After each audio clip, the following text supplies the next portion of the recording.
Thank you, Mr. Chairman Smith. Ranking member, Bass.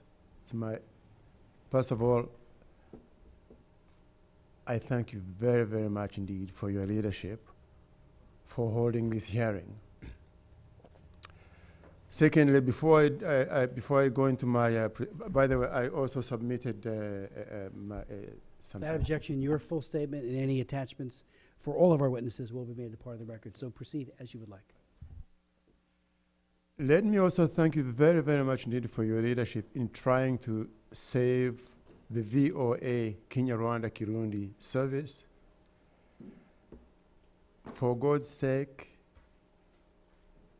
that is now the only remaining link to the outside world for Rwanda.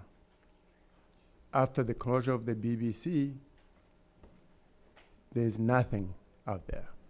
Let me also take the opportunity to say that, in fact, the chairman of the Independent Media Commission just fled just a week ago. So the space is shrinking. So that VOA, Mr. Chairman, help us. Now, going back now to my presentation. As was mentioned, I worked for President Kagame twice, 2000 to 2002. It didn't work out. When I decided to leave, back to South Africa where I used to live, not in good terms. 2006, he invites me back. We sort ourselves out. He says, no, you can come back and lead the economic reforms, some of the things that we were hearing, which I did up to January 2010. I fled. And one of the issues was actually the same celebrations of economic miracle. Statistics that are not really credible. I always stood my ground and said, Your Excellency, we are analysts, monitors, reviewers, so if we can't cook statistics. I'll throw some statistic here that people can come also can go out there and look for themselves. If you see, for example, poverty reduction, Rwanda would say, well, 43% of the population are poor. You go to the World Bank, IMF, if you use 1.20 cents dollar as a definition, that's the globally accepted definition, 63% live under that. If we use another global accepted definition, $2 a day, 83% of Rwandans are poor. So people are mistaking the clean streets of Kigali as measure of development. So anyway, that was my conflict. I said, no, we develop, but development is a lie. It's not a lie. It's not prestige. No, it's hard knocks of policy making.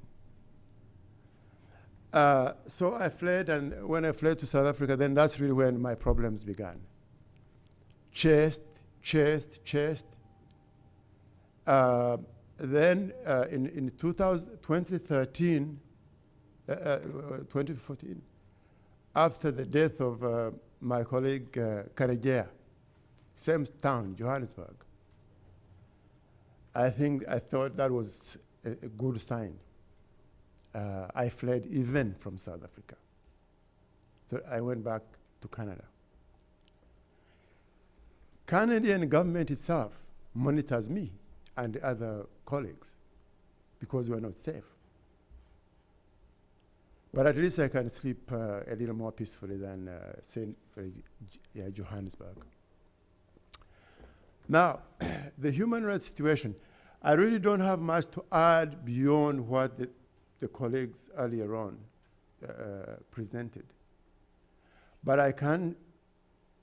what I can add on though, is the angle that most reports fail to capture. They fail to capture four things. First of all, if we look at the human rights situation, the horrific situation in Rwanda, we have to look what we divide prior to 2012 as a phase, then after 2012. Then in those two periods, we look at the targets, who are the targeted types. We look at the official stance. We look at the global environment in Rwanda. And then we look at the impact on development. So let's look at the target between those two periods.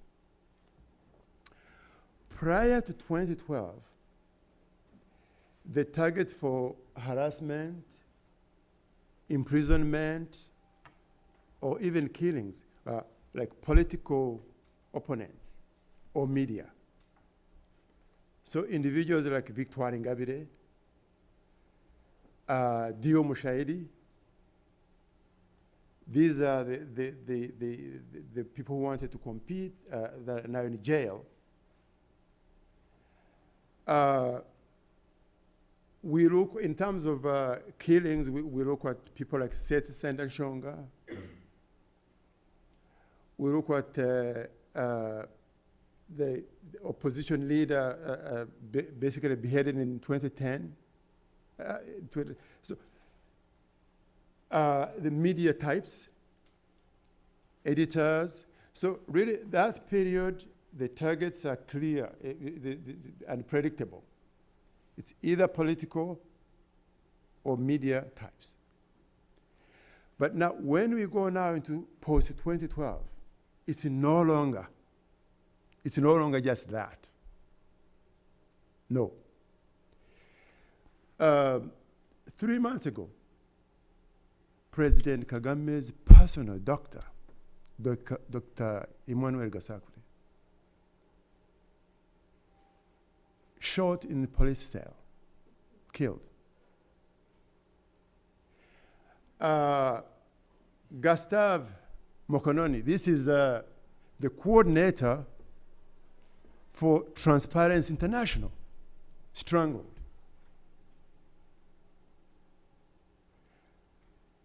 Kagame's personal driver, killed. So, whereas in the prior period, as I said, it's clear, the targets, but now it's almost random. Okay, now, number two, the difference between the two periods. Prior to 2012, the official stance or the official attitude was deny, deny, deny. Post-2012, it's celebration. President Kagame himself, after Karegeya died, said, no, we did not kill him, but I wish we did. Moreover, people like him, it's only when and how. Of all places, that was stated in breakfast prayer in Kigali. Then, few months later, again, the President Kagame said, oh, those people who are making noise about the human rights. No. We are not only going to imprison people, we are shooting them, we're going to shoot them in the broad daylight. All this is in the public domain. So that's difference number two. So the difference number 3 between the prior and post 2012.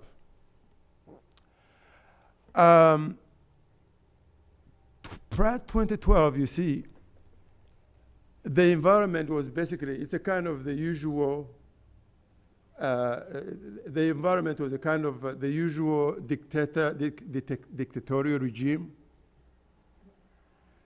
The usual dictatorial regime is, well, you know, for ordinary folk, you just live on and there is no problem. The people who have problems are those high up in politics. But you see, this is no longer the situation. The situation now is that actually we are no longer talking about dictatorship. We're talking about now a totalitarian state seeking to control. So as we move and drive fear into the population, so as we move to 2017, with this business of constitution, the villages, the towns, they are being forced to sign up to say, hey, we want a constitutional amendment. So what you're going to see there in Rwanda is not people demonstrating against the third term, but rather people demanding that the man stays. It's orders. In Rwanda, the smallest administrative unit in the system is called Nyumba Kumi. That means 10 houses. Every 10 houses are watched by one individual. And as you move on, the whole state machinery driving fear is well established. Okay. The last difference between the two periods, the impact on development. Again, you hear how Rwanda is a great success story. Prior to 2012, you see, underground, the government was grabbing business. Not on surface. You wouldn't know it. Well, even American companies like Chevron, property grabbed.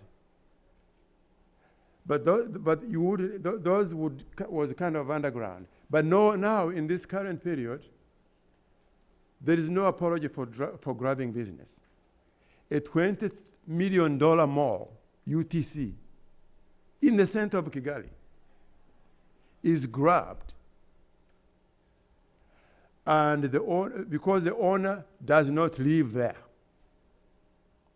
It's as if it's like if you know, it's like saying, you know, so in the UK, if I say, well, since Bill Gates does not live in the UK, we are grabbing Microsoft. It's pure madness. So it's that environment then that really it's anti-developmental. So let me now conclude. We thank you again for holding this hearing. We thank you for fighting for the VOA. But also we encourage you that we take this, I saw those hard questions you were posing.